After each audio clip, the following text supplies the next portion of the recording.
या मिस्टर धीरज, आप कहाँ पे हैं? मैं होटल से बोल रहा हूँ। हम अभी माल रोड घूम रहे हैं। मिस्टर धीरज, मैं आपसे ये कंफर्म करना चाह रहा था, अभी आप शिमला अभी तो रुकेंगे ना आप?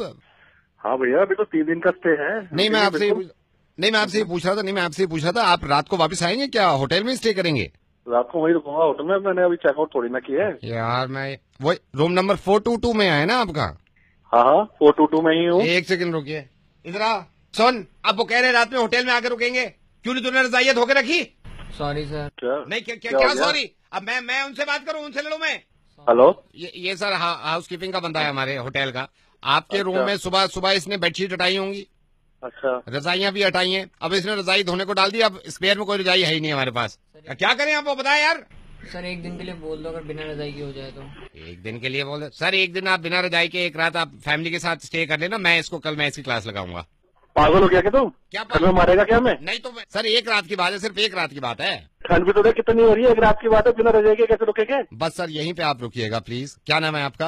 अरे मेरा नाम तो अपना बाद में बताऊंगा, तू कौन बोल रहा है? मेरा बोलना बहुत जरूरी है, आप सिर्फ सुनिएगा सर। मैं आपको अब क्लियरली बताता हूँ सर। मैं रेडियो मिर्ची से नवेद बोल रहा हूँ। ना मैं आपको परेशान करना चाह रहा था, ना मैं आपका ज्यादा वक्त लेना चाह रहा था। धीरज, आप सिर्फ 1 मिनट के लिए मेरी बात सुनिएगा, और मैं आपके जरिए कुछ हिंदुस्तान को ही नहीं बल्कि पूरी दुनिया को ही बताना चाह रहा हूँ। मैं लोगों को समझाने की कोशिश कर रहा था, तो सोचा कि कैसे समझाऊं। फिर मुझे पता चला कि आप हाल फिलहाल में फिर शिमला में हैं, घूमने गए हुए हैं। शिमला के होटल के अंदर, जो कि रूम टेम्परेचर ज्यादा नहीं होता, वहां भी बिना रजाई के एक रात गुजार नहीं सकते हम। सोचिए जरा, एक रात के लिए अगर सोते हुए हमारे ऊपर से कोई लिहाफ खींच दे या रजाई हटा दे, तो कैसी बेचैनी से रात गुजरेगी। बौखला जाएंगे हम, पागल हो जाएंगे।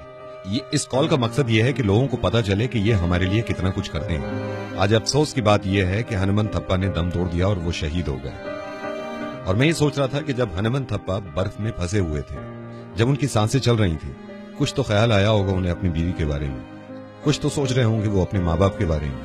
लेकिन उन्होंने तकलीफ उठाई, वो बेचैन रहे सिर्फ आपकी और मेरी वजह से, सिर्फ इस मुल्क की वजह से।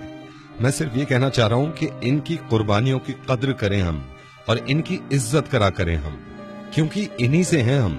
सही कहा नावेद। इत्तेफाक से हमारी दिल्ली में ज्यादा ठंड पड़ी नहीं है, उसके बावजूद रात को 1 बजे आप अपनी गाड़ी से निकले, अपना शीशा नीचे करके सिर्फ अपना हाथ बाहर निकालिएगा, तो आपको एहसास होगा कि एक इंसान अपनी मुल्क के खातिर, अपने लोगों के खातिर बर्फ के नीचे दब जाता है, मुल्क के लिए शहीद हो जाता है।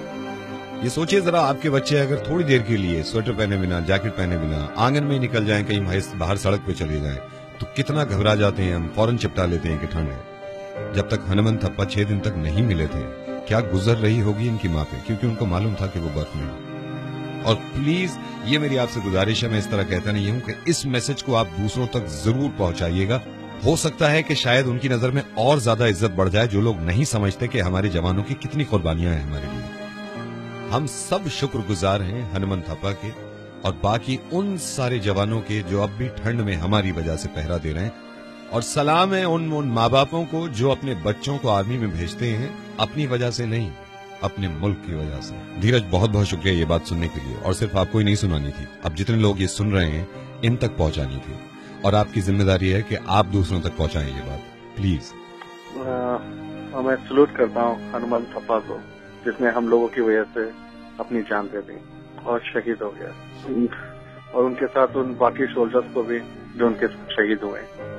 और बात खत्म करने से पहले ये मैंने कहीं पढ़ा और आपको बताना चाहता हूं मैं, कि तेरी सलामी में वो बर्फ भी आज पिघल गई होगी, जिसकी लाख कोशिशों के बाद भी तूने हथियार नहीं डाले।